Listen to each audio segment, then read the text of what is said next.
ഫാബ്സോൺ വീൽസിൻ്റെ ഒരു പുതിയ എപ്പിസോഡിലേക്ക് എല്ലാവർക്കും സ്വാഗതം. അപ്പോൾ ഇന്ന് ഞാനുള്ളത് വർക്ക്ഷോപ്പിൽ തന്നെയാണ്. എൻ്റെ ബാക്കിൽ ഇപ്പോൾ നിങ്ങൾ നോക്കിയാൽ കാണാൻ പറ്റും, വണ്ടിയുണ്ട് എൻ്റെ ബാക്കിൽ. അപ്പോൾ ഇന്ന് ചെയ്യാൻ പോകുന്നത് നമ്മൾ എഞ്ചിൻ അഴിച്ച് മാറുന്നുണ്ട്, അതുപോലെ തന്നെ നമ്മൾ ടാങ്ക് ഇളക്കുന്നുണ്ട്, പാച്ച് വർക്ക് നമ്മൾ സ്റ്റാർട്ട് ചെയ്യുന്നുണ്ട്. ഇന്നലെ നിങ്ങളോട് പറഞ്ഞായിരുന്നല്ലോ. പിന്നെ വേറൊരു മെയിൻ കാര്യം എല്ലാവരോടും പറയാനുണ്ടായിരുന്നു. നമ്മൾ ലാസ്റ്റ് എപ്പിസോഡിലൊക്കെ നിങ്ങൾ തന്നിരിക്കുന്ന ഒരു സപ്പോർട്ട് എന്ന് പറയുന്നത് ഒരു രക്ഷയില്ല. ഒരു ബിഗ് താങ്ക്സ് ആ ഒരു സപ്പോർട്ട്. പിന്നെ അതുപോലെ തന്നെ എല്ലാവരും പറയുന്നുണ്ടായിരുന്നു വീഡിയോ ഒക്കെ സബ്സ്ക്രൈബ് ചെയ്യാതെ കാണുന്നവരൊക്കെ ബുദ്ധിമാന്മാരായിരുന്നു. ശരിക്കും പറഞ്ഞാൽ ബ്രദേഴ്സ്, എനിക്ക് റിക്വസ്റ്റാണ്, മാക്സിമം ഒന്ന് സപ്പോർട്ട് ചെയ്യണം. അതിന് നിങ്ങളൊന്ന് സബ്സ്ക്രൈബ് ചെയ്യണം. അതുപോലെ തന്നെ മാക്സിമം വീഡിയോസൊക്കെ ഒന്ന് ഷെയർ ചെയ്യാം. നല്ല വണ്ടിപ്രാന്തന്മാരിലോട്ടൊക്കെ വീഡിയോസ് എത്തുന്നില്ല, വ്യൂവേഴ്സ് നന്നായിട്ട് കൂടുന്നുണ്ട്, പക്ഷേ നമുക്ക് സബ്സ്ക്രിപ്ഷൻ വളരെ കുറവാണ്. എല്ലാവരും പറയുന്നുണ്ടായിരുന്നു സബ്സ്ക്രൈബേഴ്സിനെയൊക്കെ ഒന്ന് അൺഹൈഡ് വെക്കുക. പക്ഷേ എൻ്റെ പ്രശ്നം എന്ന് പറഞ്ഞാൽ സബ്സ്ക്രൈബേഴ്സ് വളരെ ലോ ആണ്. അതുകൊണ്ടാണ് ഞാനത് സബ്സ്ക്രൈബേഴ്സിനെ ഹൈഡ് ചെയ്ത് വെച്ചിരിക്കുന്നത്. അത്യാവശ്യം പറയത്തക്ക സബ്സ്ക്രൈബേഴ്സൊക്കെ ആയിക്കഴിഞ്ഞാൽ ഉറപ്പായിട്ടും നമ്മളത് മാറ്റുന്നതാണ്. ഇപ്പോൾ എന്തായാലും കൂടുതൽ നിങ്ങളെ വെയിറ്റ് ചെയ്യിപ്പിക്കുന്നില്ല, നമുക്ക് വീഡിയോയിലോട്ട് പോകാം. ഗൈസ്, അപ്പോൾ ഇന്ന് രാവിലെ നമ്മൾ പണി സ്റ്റാർട്ട് ചെയ്തിട്ടുണ്ട്. നിങ്ങൾ കണ്ടോ, ഇപ്പം ഇതിൻ്റെ ഫ്രണ്ടൊക്കെ ജസ്റ്റ് ഒന്ന് അഴിച്ചു വെച്ചിട്ടുണ്ട്. അപ്പോൾ അത് ഇന്ന് ഊരിയിട്ട് എഞ്ചിൻ നമ്മളിന്ന് ഇറക്കും. പിന്നെ അതുപോലെ തന്നെ ടാങ്ക് ഇളക്കും. ടാങ്കെല്ലാം ഇളക്കിയിട്ട് നമ്മുടെ പാച്ച് വർക്ക് ഫുൾ ഫ്ലെഡ്ജിൽ സ്റ്റാർട്ട് ചെയ്യാൻ പോവാണ്. അപ്പോൾ ആ കാഴ്ചകളായിരിക്കും നിങ്ങളിന്ന് കാണാനായിട്ട് പോകുന്നത്. നമുക്ക് എന്തായാലും ആ കാഴ്ചകളിലോട്ട് പോകാം.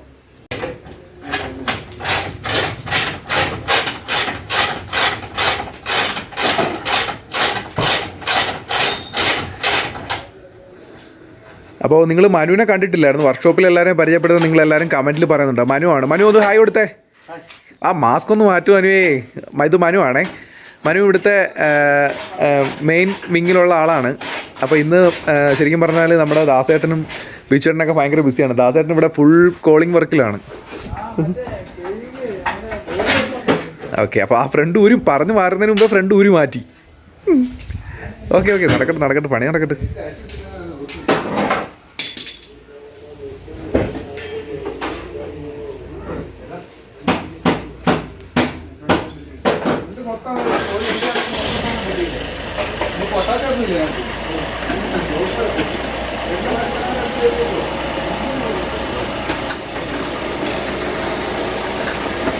മനു, ഇതിൻ്റെ ഒരു മൗണ്ടിങ്ങിന് ഭയങ്കര പ്രത്യേകതയല്ല. വേറൊരു വണ്ടിയിൽ നമ്മൾ ഇങ്ങനത്തുള്ളൊരു മൗണ്ടിങ് കണ്ടിട്ടില്ല. മനു കൈയൊന്ന് മാറ്റിയത് മൗണ്ടിങ് ഒന്ന് കാണിച്ചു കൊടുത്തേ. ഈ ടൈപ്പ് ഒരു മൗണ്ടിങ് എന്ന് വെച്ചാൽ നമ്മൾ ഹാങ് ചെയ്ത് നിൽക്കുന്ന ടൈപ്പാണ് എഞ്ചിൻ്റെ. ഇപ്പോൾ ഈ ഒരു മൗണ്ടിങ് നിങ്ങൾ കണ്ടോ, ഇതൊന്ന്, ഇത് രണ്ട്, എത്ര മൗണ്ട് ചെയ്യാൻ മനു മൊത്തം വരുന്നത്? ഇവിടെ ഒരു മൗണ്ടിങ് വരും, 3, 4 ഇതിനടിയിൽ വരണം. മൊത്തം 4 മൗണ്ടിങ് വരും അല്ലേ? 4 മൗണ്ടിങ് ആണ് മെയിനായിട്ടുള്ളത്. ഈ 5 മൗണ്ടിങ് വരും. അപ്പോൾ ഈ മൗണ്ടിങ് ഉണ്ടല്ലോ, ഇത് മെയിനായിട്ടുള്ളൊരു മൗണ്ടിങ്. ഇത് നോക്കിയാൽ വേറൊരു വണ്ടിയിൽ നമുക്ക് ഇങ്ങനത്തുള്ളൊരു സിസ്റ്റം കാണാൻ പറ്റത്തില്ല. ഈ ജപ്പാൻ ഇമ്പോർട്ട് കാർ ആണെന്ന് ഉള്ളതുകൊണ്ടാണെന്ന് അറിയില്ല. അപ്പോൾ ഇതിനകത്ത് ഇവിടെ ഹാങ് ചെയ്യുന്ന ടൈപ്പ് ഒരു മൗണ്ടിങ്ങാണ് വരുന്നത്. നിങ്ങൾ നോക്കിയാൽ കാണാൻ പറ്റുന്നത് ഈ ഒരു മൗണ്ടിങ്. ഇത് റബ്ബർ ബുഷാണ് ഇതിനകത്ത്. ഇതും സെയിം തന്നെയാണ് ഇങ്ങനത്തെ ഒരു മൗണ്ടിങ്. പക്ഷേ ഇത് സംഭവം സ്ട്രോങ് ആണ്. ഈ തൂക്കിയിട്ടിരിക്കുന്നില്ല, ഹാങ് ചെയ്ത് കിടക്കുന്ന രീതിയിലാണ് എഞ്ചിൻ്റെ മുകളിലത്തെ മൗണ്ടിങ് ചെയ്തത്. അപ്പോൾ താഴെയുള്ള മൗണ്ടിങ് ഒക്കെ പറയുമ്പോഴത്തേക്ക് നോർമലി ഉള്ള മൗണ്ടിങ് ആണ്. ഞാൻ ഈ ഒരു വണ്ടിയിൽ മാത്രമേ കണ്ടിട്ടുള്ളൂ ഇങ്ങനത്തെ ഒരു മൗണ്ടിങ്. നിങ്ങൾക്ക് ആർക്കെങ്കിലും വേറെ ഏതെങ്കിലും വണ്ടിയിൽ ഇങ്ങനത്തെ ഒരു മൗണ്ടിങ് ഉള്ളതായിട്ട് അറിയാമെന്നുണ്ടെങ്കിൽ അടിയിലൊന്ന് കമൻറ്റ് ചെയ്യണേ.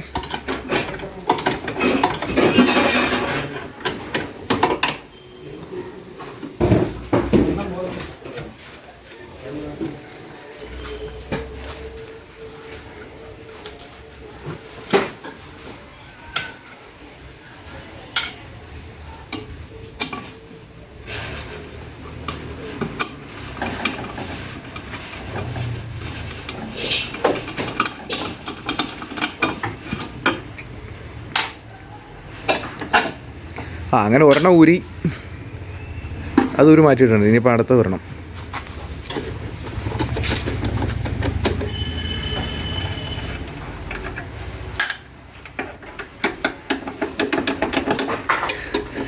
മനോട്ടം പറയായിരുന്നേ, ബാക്കിയുള്ള എല്ലാ നട്ടുകളും ഹീറ്റാക്കിയാണ് ഊരിയത്. ഈ മൗണ്ടിങ് മാത്രമേ ഉള്ളൂ നമുക്ക് ഇങ്ങനെ നട്ടും ബോൾട്ടും അയച്ചെടുക്കാൻ പറ്റുന്നത്. ബാക്കി എല്ലാ സാധനങ്ങളും മഴയത്ത് കിടന്ന് റെസ്റ്റ് അടിച്ചിട്ട് നമ്മൾ ഹീറ്റാക്കിയാണ് ഊരിക്കൊണ്ടിരിക്കുന്നത്.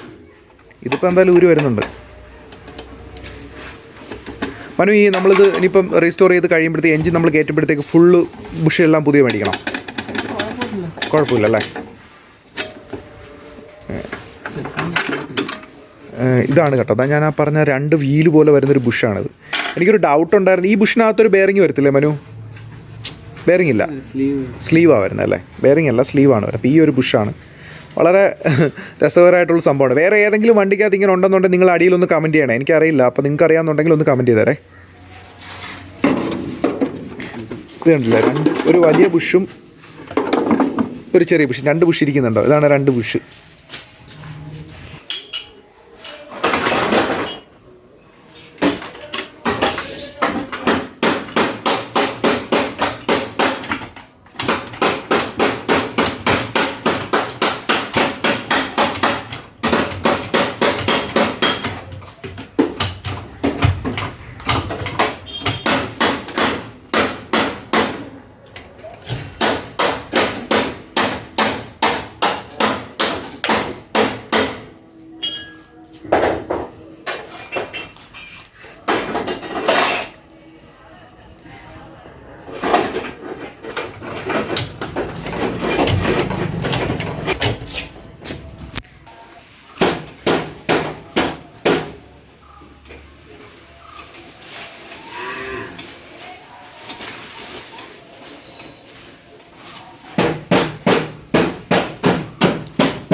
ഇപ്പോൾ നമ്മൾ ആ എൻജിൻ അഴിക്കുന്നതിന് മുമ്പ് നോക്കിയാണ് ഈ ഭാഗത്തൊക്കെ എന്തുമേ റെസ്റ്റ് ഉണ്ടെന്ന് നോക്കിയാൽ. ശരിക്കും പറഞ്ഞാൽ ഇത് മഴയത്ത് കിടന്നു, അതുപോലെ തന്നെ അണ്ടർ ബോഡി ഒന്നും നോക്കാതാണ് ഈ ഒരു റെസ്റ്റൊക്കെ ഇതിനകത്ത് അടിച്ച്. ഈ ഒരു ഭാഗം മൊത്തം റെസ്റ്റ് അടിച്ച് പോയിട്ടുണ്ട്. ഇതെല്ലാം ഈ ഒരു ഫ്ലാറ്റ്, ഈ എൻജിൻ്റെ താഴെ വരുന്ന ഈ ഒരു സെഷനെല്ലാം നല്ലപോലെ റെസ്റ്റ് അടിച്ച് പോയിട്ടുണ്ട്. നമുക്കിതെല്ലാം പാച്ച് വർക്ക് ചെയ്തിട്ടുണ്ട്. ഇതിനകത്തൊന്നും ഒരു പീസ് പോലും ഇല്ല. ഇതെല്ലാം നമുക്ക് പാച്ച് വർക്ക് ചെയ്ത് റെഡിയാക്കി എടുക്കേണ്ടതാണ്. എൻജിൻ മാറ്റിയതിന് ശേഷം മാത്രമേ നമുക്കത് നടക്കത്തുള്ളൂ.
അപ്പോൾ ഇന്നത്തെ നമ്മുടെ കൂടെ ജോയിൻ ചെയ്തിട്ടുള്ളത് മറ്റേ മിസ്റ്റർ ചീഫ് മെക്കാനിക് ബിജ് ചേട്ടനും ഉണ്ട്, പിന്നെ മനു ഉണ്ടേ.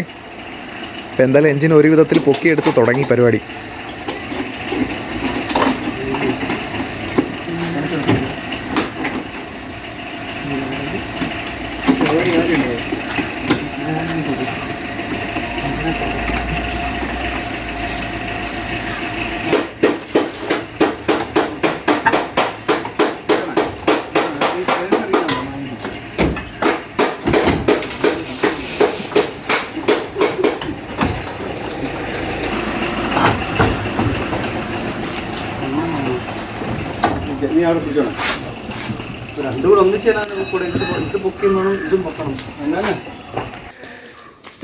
ശരിക്കും പറഞ്ഞാൽ ഇതിനകത്ത് 2 പേര് പൊക്കിയിട്ട് ആ എൻജിൻ പൊങ്ങുന്നില്ല. നല്ല വെയിറ്റുള്ള എൻജിനാണ്. 3 പേര് ഇനിയിപ്പോൾ ചേർന്ന് മനോട്ടോടെ ചേർന്ന് ഇവർ 3 പേരോടാണ് ഇനിയിപ്പോൾ എൻജിൻ പൊക്കാൻ പോകുന്ന കാര്യം. അത്യാവശ്യം നല്ല വെയിറ്റ് ഉണ്ട്, പഴയ വണ്ടി ആയതുകൊണ്ട്. അത് കണ്ടില്ലേ? അങ്ങ് പൊങ്ങട്ടെ. മനോട്ടറെ നെഞ്ചത്ത് വെച്ച് കൊടുത്ത് ചോദിച്ചേട്ടാ. ഓക്കെ, അങ്ങനെ നമ്മൾ എൻജിൻ പൊക്കി ഇപ്പം താഴത്ത് വെക്കുവേ.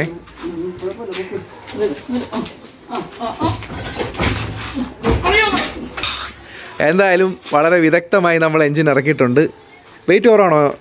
25 കിലോ ഉള്ളൂ. പക്ഷേ 3 പേരുടെ തമ്മിൽ പൊക്കി. കണ്ട, അങ്ങനെ ഇതായിരിക്കും നമ്മുടെ ജപ്പാൻ എൻജിൻ. ഇത് കഴിയുമ്പോൾ ഉള്ള കാഴ്ച നോക്കി. ചേസിനകത്തൊക്കെ ഒന്നുമില്ല. ഇത് കണ്ടോ? അതാ ഈ ഭാഗം എല്ലാം പൊടിഞ്ഞ് പോയിട്ടുണ്ട്. ഇതെല്ലാം വെൽഡ് ചെയ്ത് വെക്കണം. അതൊക്കെ ഒന്നുമില്ല. അങ്ങനെ ഫുള്ളത് പോയിട്ടുണ്ട്. അത് കവർ അടിച്ച് തന്നെ വെക്കണം.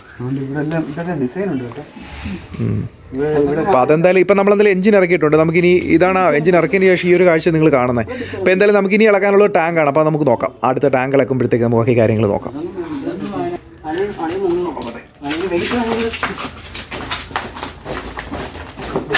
ജപ്പാൻ എഞ്ചിൻ അങ്ങനെ ഒരു മൂലയ്ക്കാക്കിയിട്ടുണ്ട്. ഇനി കുറച്ചാളിന് ശേഷം അവനകത്തോട്ട് പണിയാനായിട്ട് പോകത്തുള്ളൂ. ഇനി നമ്മുടെ ഇതിൻ്റെ പാച്ച് വർക്കിൻ്റെ കുറച്ച് കാര്യങ്ങൾ നമുക്ക് മനോട്ടനോട് ചോദിക്കാം. ഇതിൻ്റെ ഇത് ചേസ് മൊത്തം ആകെ പൊടിഞ്ഞിരിക്കുകയാണ്. ഇത് ഉപയോഗിക്കാതെ ഇട്ടിരുന്ന് വെള്ളം കയറി മൊത്തം നാശമായിരിക്കുക. ഇത് മൊത്തം നമുക്ക് ഇവിടുന്നേ ഇങ്ങനെ ഷീറ്റിനകത്ത് പണിതെടുക്കണം. ഈ ഫുള്ള് സാധനം പണിതെടുക്കണം അല്ലേ? പിന്നെ ഈ ഫുള്ള് ഇത് അകവും പുറവും ഒരേ കണക്ക് പണിതെടുക്കണം.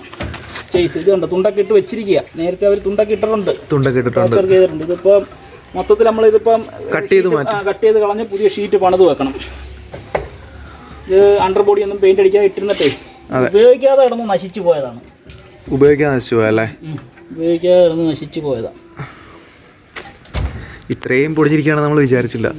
അതൊരു നോക്കി ഇതിനടിയിലെല്ലാം പോയിട്ടുണ്ട് സത്യം പറഞ്ഞാൽ. ഇത് നോക്കി ഈ ഇതിനടിയിലൊരു കൊളുത്ത് കണ്ടോ നിങ്ങൾ? ഈ കൊളുത്തൊക്കെ എന്ന് പറഞ്ഞാൽ അത്യാവശ്യം ഇങ്ങനെ വളഞ്ഞു പറഞ്ഞിട്ട്. അപ്പോൾ ഇതെല്ലാം വൃത്തിയാക്കി ഒന്ന് സെറ്റാക്കി ഹോളെല്ലാം പോയി മേട് വന്ന് ഇതെല്ലാം പോയി കിടക്കുകയാണ്. അപ്പോൾ എന്തായാലും ഇപ്പോൾ മനോട്ടൻ പറയുന്നത് പറഞ്ഞത് ഇതിപ്പോൾ ഉപയോഗിക്കാതെ കിടന്ന് പോയതാണെന്നാണ് ആൾ പറയുന്നത്. അപ്പോൾ എന്തായാലും നമുക്കിതെല്ലാം ഇവിടെ നിന്ന് കട്ട് ചെയ്ത് ഇപ്പോൾ ഈ ഒരു സൈഡിൽ നിന്നും ആ ഒരു സൈഡിൽ നിന്നും ഇത് കട്ട് ചെയ്ത് മാറ്റണം. കട്ട് ചെയ്ത് മാറ്റിയിട്ട് പുതിയ പീസ് കയറ്റണം. പക്ഷേ അങ്ങോട്ട് വലിയ പ്രശ്നമില്ല. ടയറൊക്കെ തിരിഞ്ഞ് അതിൻ്റെ രണ്ട്. അപ്പോൾ അതൊന്ന് കട്ട് ചെയ്ത് മാറ്റിയതിന് ശേഷം ഇത് ചെയ്യണം. ഇത് ഒരു രക്ഷയില്ലാത്തൊരു പണിയാണ് ഇതിനകത്ത് കിടക്കുന്നത്. ഇപ്പോൾ നിങ്ങൾ നല്ല ടൈം എടുക്കും അല്ലേ മനോട്ടാ? നല്ല സമയം എടുക്കും. ഇതൊക്കെ വൃത്തിയാക്കി വെച്ച് കട്ട് ചെയ്തെടുത്ത് വരുമ്പോഴത്തേക്ക് അത്യാവശ്യം നല്ല സമയം എടുക്കും. അപ്പോൾ എന്തായാലും നമുക്ക് ഇത് കണ്ടോ, അതാ ഈ കൊളുത്തൊക്കെ നോക്കി ദ്രവിച്ച് പോയതാണ്. ഇത് ശരിക്കും മഴയത്തിടുന്നതിൻ്റെ ഒരു പ്രശ്നമാണ്. ഈ വിൻറ്റേജ് വണ്ടികൾ നമ്മളിങ്ങനെ ഉപയോഗിക്കുമ്പോഴത്തേക്ക് നിങ്ങൾ ഒരു കാരണവശാലും ഇനിയിപ്പോൾ റെഡിയാക്കി എടുത്താൽ പോലും നിങ്ങളത് മഴയത്തിടാനായിട്ട് പാടില്ല. കാര്യം ഇത് പഴയ വണ്ടിയാണ്. അപ്പോൾ ആ ഒരു കാര്യങ്ങളൊക്കെ നിങ്ങൾ എപ്പോഴും ചെക്ക് ചെയ്യണം. പിന്നെ എടുത്തു പറയേണ്ട വേറൊരു കാര്യം എന്ന് വെച്ചാൽ ശരിക്കും മനോട്ടം പറഞ്ഞത് ഇതിനകത്ത് ഇത് ഇത്രയും പഴയ വണ്ടി ആയതുകൊണ്ടാണ് ഇത്രയും കാലത്ത് ഇത് ഏകദേശം 3.5 വർഷമായിട്ട് മഴയത്തിട്ടിട്ട് പോലും ഈ വണ്ടി ഇങ്ങനെ ഇരിക്കുന്നത്. ഏകദേശം നമ്മുടെ പുതിയ മോഡൽ വണ്ടി ഏതെങ്കിലും ആയിരുന്നുണ്ടെങ്കിൽ ഇത് ഇത്രയും പോലും ലാസ്റ്റ് ചെയ്യത്തില്ലായിരുന്നു. ഈ മെറ്റലിനും ഈ ഒരു തകിടിനൊക്കെ ഇത്രയും ക്വാളിറ്റി ഉള്ളതുകൊണ്ടാണ് നമുക്ക് ഇത്രയും വർഷമെങ്കിലും ഇത് മഴയത്ത് കിടന്നിട്ട് ഇങ്ങനത്തെ രീതിയിൽ കിട്ടിയത്. അപ്പോൾ എന്തായാലും പറയാനുള്ള ഒരു കാരണവശാലും നമ്മുടെ വാഹനങ്ങൾ മഴയത്തിടാതിരിക്കുക. മഴയത്തിട്ടാൽ പോലും അത് മാറിയിട്ട് നമ്മൾ അതിൻ്റെ ക്ലീനിങ്ങും കാര്യങ്ങളൊക്കെ ചെയ്യുക. നമ്മൾ ഈ പഴയ വാഹനങ്ങളോടൊക്കെ ചെയ്യുന്ന ഒരു ക്രൂരതയാണ് ശരിക്കും പറഞ്ഞാൽ. വാഹനങ്ങൾ ഇഷ്ടമുള്ളവരൊക്കെ മാക്സിമം നിങ്ങൾ അതിനെ ഒന്ന് എന്താ പറയണ്ടത് മെയിൻറ്റെയിൻ ചെയ്ത് ഉപയോഗിക്കുക. അപ്പോൾ എന്തായാലും നമുക്കിനി ആ ടാങ്ക് അടിക്കുന്ന കാഴ്ചകളിലോട്ട് പോവാം.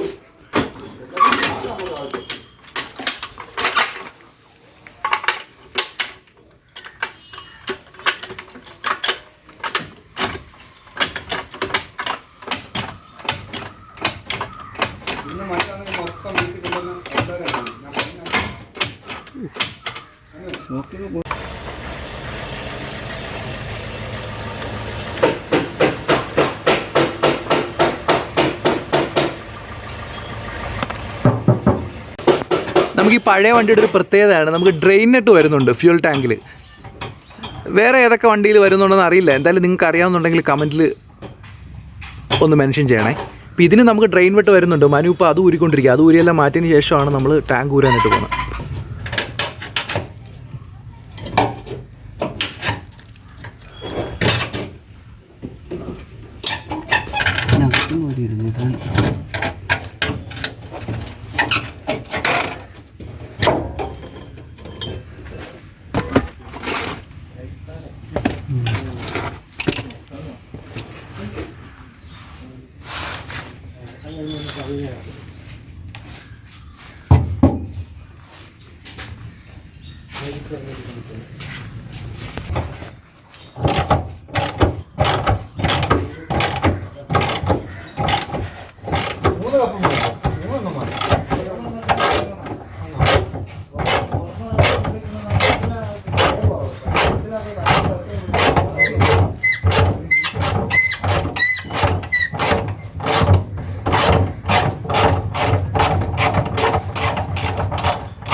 അങ്ങനെ ടാങ്ക് ഊരി ഇപ്പം തറയെ വീടുന്നത്. ടാങ്ക് താഴോട്ട് ഇരുന്നിട്ടുണ്ട്. ആ ഒരു ബോൾട്ടോട് ഊരി കഴിഞ്ഞാൽ ടാങ്ക് താഴോട്ട് വീഴും. ടാങ്കിന് വലിയ കുഴപ്പമില്ലെന്ന് തോന്നുന്നല്ലേ മനു? ഇൻലെറ്റ് ഇത്തിരി പൊടിഞ്ഞിട്ടുണ്ടല്ലേ? അപ്പോൾ അതും പാച്ചോർക്ക്. ടാങ്കിൻ്റെ ഇൻലെറ്റ് ഇത്തിരി പൊടിഞ്ഞിട്ടുണ്ട്, അത് പാച്ചോർക്കാണ്. അതായത് ഇപ്പോൾ ടാങ്ക് ഇളകി താഴോട്ട് വന്നിട്ടുണ്ട്. നിങ്ങൾ നോക്കിയാൽ കാണാൻ പറ്റും. ശരിക്കും പറഞ്ഞാൽ ഇതിനകത്ത് ഫുള്ള് പാച്ച് വർക്കാണ്. നമ്മൾ ഓരോന്ന് ചെയ്ത് താഴോട്ട് ചെല്ലുമ്പോഴാണ് നമുക്ക് അറിയാൻ പറ്റുന്നത് എത്രത്തോളം ഡീപ്പാണ് ഇതിനകത്തുള്ള വർക്ക് എന്ന് പറയുമ്പോൾ.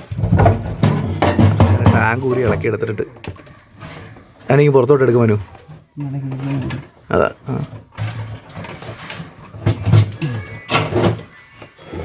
അങ്ങനെ ടാങ്ക് കൂടി ഇളക്കിയിട്ടുണ്ട്. ഇതാണ് നമ്മുടെ ടാങ്ക്. ഇതിനകത്ത് എവിടെ പൊടിഞ്ഞു പോയേ? ഇതാ ഇത് ഇവിടെ ഇല്ല, അതാ ഇവിടെ വെൽഡ് ചെയ്ത് പിടിപ്പിക്കണം അല്ലേ? ഇവിടെ വെൽഡ് ചെയ്ത് ഈ സാധനം കണ്ടോ, ഇതിവിടെ പൊടിഞ്ഞു പോയിട്ടുണ്ട്. ഇത് ഇവിടെ അതിനകത്ത് ചേർത്ത് വെക്കേണ്ടതാണ്, ഇല്ലറ്റാണിത്. ഇന്ന് ചേർത്ത് വെച്ച് വെൽഡ് ചെയ്യണം. വേറെ കുഴപ്പമൊന്നും കാണുന്നില്ല. അടിയിലത്തെ കണ്ടീഷൻ കണ്ടോ നിങ്ങൾ? ഫുള്ള് പൊടിഞ്ഞു പോയിരിക്കുക. അടി മൊത്തം പോയിട്ടുണ്ട് കേസ്. അത് ഫുള്ള് പാച്ചുവെക്കുകയാണ്. ഇത് കണ്ടോ, ടാങ്ക് ഊരിയതിന് ശേഷമാണ് അവിടെ കാണാൻ പറ്റുന്നത്. അപ്പോൾ നിങ്ങളൊന്ന് ആലോചിച്ച് നോക്കണം, ഇത്രത്തോളം വർക്ക് ഇതിനകത്ത് കിടപ്പുണ്ട്. അപ്പോൾ ചിലപ്പം നമ്മൾ പറഞ്ഞു കഴിഞ്ഞാൽ ചിലപ്പോൾ കറക്റ്റായിട്ട് ചിലപ്പോൾ വാക്ക് പാലിക്കാൻ പറ്റത്തില്ല എപ്പിസോഡ് ഇടുന്ന കാര്യത്തിൽ. പക്ഷേ എന്തായാലും ഞാൻ ഡെയിലി ഒബ്സർവേഷൻ എന്നുള്ള രീതിയിൽ നമുക്ക് എപ്പിസോഡ് ഇടാം. ഡെയിലി അല്ല, അത് നമുക്ക് 2-3 ദിവസം കൂടുമ്പോഴത്തെ നമുക്ക് എപ്പിസോഡ് എന്തായാലും അപ്ലോഡ് ചെയ്ത്. കണ്ടോ, ഇതിന് അടി ഫുള്ള് പോയിട്ടുണ്ട്. അപ്പോൾ ഇതെല്ലാം നമ്മൾ പാച്ച് വർക്ക് ചെയ്യേണ്ടതാണ്. പാച്ച് വർക്ക് തന്നെ നല്ല ടൈം എടുക്കും. നമ്മുടെ ടാങ്കും ജപ്പാൻ എഞ്ചിനും ഇവിടെ ഒരുമിച്ചിരിപ്പുണ്ടേ. ഇനി നമുക്ക് അഴിക്കാനുള്ള ബാക്കിലത്തെ ബമ്പർ നമുക്ക് അഴിക്കണം. അതുപോലെ തന്നെ ഈ ഫ്രണ്ടിലത്തെ ഹെഡ്ലൈറ്റും കാര്യങ്ങളൊക്കെ നമുക്കൊന്ന് അഴിച്ചു മാറണം. അപ്പോൾ നമ്മളുടെ പാച്ച് വർക്ക് സ്റ്റാർട്ടായിട്ടുണ്ട്.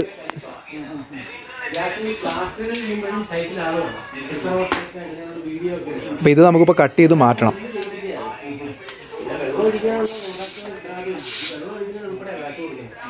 നമ്മളിപ്പോൾ ആദ്യം ചെയ്യാൻ പോകുന്നത് ഇത് കട്ട് ചെയ്ത് മാറ്റിയതിന് ശേഷം ഇതൊന്ന് വെൽഡ് ചെയ്ത് വെച്ചിട്ടാണ് ബാക്കിയുള്ള വർക്കൊക്കെ നമ്മൾ ചെയ്യാൻ പോകുന്നത്. അപ്പോൾ എന്തായാലും ഈ ഒരു വർക്കോട് കൂടി നമ്മുടെ ഒരു വീഡിയോ ഇവിടെ അവസാനിക്കുമായിരിക്കും. അപ്പോൾ എന്തായാലും ബാക്കിയുള്ള വിശേഷങ്ങളൊക്കെ, ബാക്കിയുള്ള പാച്ച് വർക്കും വിശേഷങ്ങളൊക്കെ എന്തായാലും ഇനി വരുന്ന എപ്പിസോഡിലൊക്കെ പാച്ച് വർക്കിൻ്റെ ഡീറ്റെയിൽസ് ആയിരിക്കും. അപ്പോൾ ബാക്കിയുള്ള വിശേഷങ്ങളൊക്കെ എന്തായാലും നമുക്ക് അടുത്ത എപ്പിസോഡിൽ കാണാം.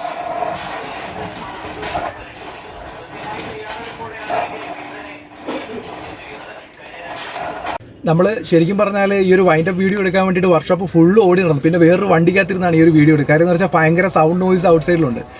പിന്നെ എല്ലാവരോടും പറയാനുള്ള കാര്യം എന്ന് വെച്ചാൽ നിങ്ങളിപ്പോൾ വണ്ടിയുടെ ആ ഒരു സിറ്റുവേഷൻ കണ്ടിട്ടുണ്ടായിരിക്കും. ശരിക്കും പറഞ്ഞാൽ നമ്മൾ വിചാരിച്ചതിനേക്കാൾ നല്ലൊരു എക്സ്പെൻസ് അതിനകത്ത് വരുന്നുണ്ട്. അത് മാത്രമല്ല പാച്ച് വർക്കിൻ്റെ നല്ലൊരു ശതമാനം പാച്ച് വർക്കിൻ്റെ വർക്ക് അതിനകത്ത് കിടക്കുകയാണ്. അപ്പോൾ ശരിക്കും പറഞ്ഞാൽ ഇന്നത് കണ്ടപ്പോഴത്തേക്ക് ഒരുപാട് വിഷമമായി. കാര്യം നമുക്കൊരു ബഡ്ജറ്റ് ഉണ്ടായിരുന്നു, അതിന് മേളിൽ പോകുന്ന രീതിയിലാണ് അതിൻ്റെ വർക്കുകളൊക്കെ വരുന്നത്. അപ്പോൾ എന്തായാലും ആ വിഷമങ്ങളൊക്കെ മറക്കണമെന്നുണ്ടെങ്കിൽ അതിലൊക്കെ മുന്നോട്ട് പോകുന്നത് ശരിക്കും നിങ്ങൾ തരുന്ന ഓരോ കമൻറ്റും ഓരോ ലൈക്കും ഓരോ സബ്സ്ക്രൈബേഴ്സുമാണ് എനിക്ക് അതുകൊണ്ട് ഇൻസ്പയർ ആയിട്ട് എനിക്ക് മുന്നോട്ട് പോകാൻ പറ്റുന്നത്. അപ്പോൾ മാക്സിമം എല്ലാവരും കൂടെ നിന്ന് സപ്പോർട്ട് ചെയ്യുക. സബ്സ്ക്രൈബേഴ്സ് കൂടുന്നതനുസരിച്ച് മാത്രമേ നമുക്ക് യൂട്യൂബിൽ നിന്ന് എന്തെങ്കിലുമൊക്കെ റെമ്യൂണറേഷൻ ആയിട്ട് കിട്ടത്തുള്ളൂ. ഒരുപാട് കാര്യങ്ങൾ നമ്മൾ അതുവഴി ഉണ്ടാകത്തുള്ളൂ. അപ്പോൾ മാക്സിമം നിങ്ങളുടെ ഒരു സപ്പോർട്ട് കൊണ്ട് മാത്രമേ എനിക്ക് മുന്നോട്ട് പോകാനായിട്ട് പറ്റത്തുള്ളൂ. വീഡിയോ കാണുന്നവരെല്ലാവരും ഒരുപാട് വ്യൂവേഴ്സ് വരാറുണ്ട്, പക്ഷേ സബ്സ്ക്രൈബേഴ്സ് വളരെ കുറവാണ്. എല്ലാവരും ചോദിക്കുന്നുണ്ട് സബ്സ്ക്രൈബേഴ്സിനെ ഹൈഡ് ചെയ്തിരിക്കുന്നുണ്ട്. വളരെ കുറവായതുകൊണ്ട് മാത്രമാണ് ഞാൻ ഹൈഡ് ചെയ്തിരിക്കുന്നത്. അപ്പോൾ എന്തായാലും എല്ലാവരും മാക്സിമം സബ്സ്ക്രൈബ് ചെയ്യണം. വീഡിയോ കാണുന്നവരൊക്കെ ഒന്ന് സബ്സ്ക്രൈബ് ചെയ്ത് ഹെൽപ്പ് ചെയ്യണം. ഇതൊരു റിക്വസ്റ്റാണ്. അപ്പോൾ ഇനി എന്തായാലും അടുത്ത വീഡിയോയിൽ കാണുമ്പോഴേക്കും എന്തായാലും ഇന്നിപ്പോൾ നിങ്ങൾ കണ്ടിട്ടുണ്ടാവുമല്ലോ, നമ്മൾ പാച്ച് വർക്കിൻ്റെ വർക്ക് സ്റ്റാർട്ടായിട്ടുണ്ട്. ഫുൾ ബോഡി നമ്മൾ അഴിച്ചെല്ലാം മാറ്റി വർക്ക് സ്റ്റാർട്ടുണ്ട്. അപ്പോൾ എന്തായാലും ഇനി വരുന്ന വീഡിയോയിൽ ബാക്കിയുള്ള വിശേഷങ്ങൾ നിങ്ങളോട് ഷെയർ ചെയ്യും. എന്തായാലും സബ്സ്ക്രൈബ് ചെയ്യാൻ മറക്കണ്ട, മാക്സിമം ഷെയർ ചെയ്യണം. എന്തെങ്കിലും ഡൗട്ടോ കാര്യങ്ങളൊക്കെ ഉണ്ടെങ്കിൽ എൻ്റെ ഇൻസ്റ്റാഗ്രാം ID ഡിസ്ക്രിപ്ഷൻ ഞാൻ കൊടുക്കുന്നതാണ്. അപ്പോൾ അതിൽ നിങ്ങൾക്ക് ഫോളോ ചെയ്യുക, നിങ്ങൾക്ക് അതുപോലെ മെസ്സേജ് ചെയ്യാം. എന്തെങ്കിലും കാര്യങ്ങളൊക്കെ ഉണ്ടെങ്കിൽ നിങ്ങൾ അതിൽ കോൺടാക്ട്. അപ്പോൾ എന്തായാലും അടുത്ത വീഡിയോയിൽ കാണുന്നവർക്ക് എല്ലാവർക്കും ഒരു ഗുഡ് ബൈ.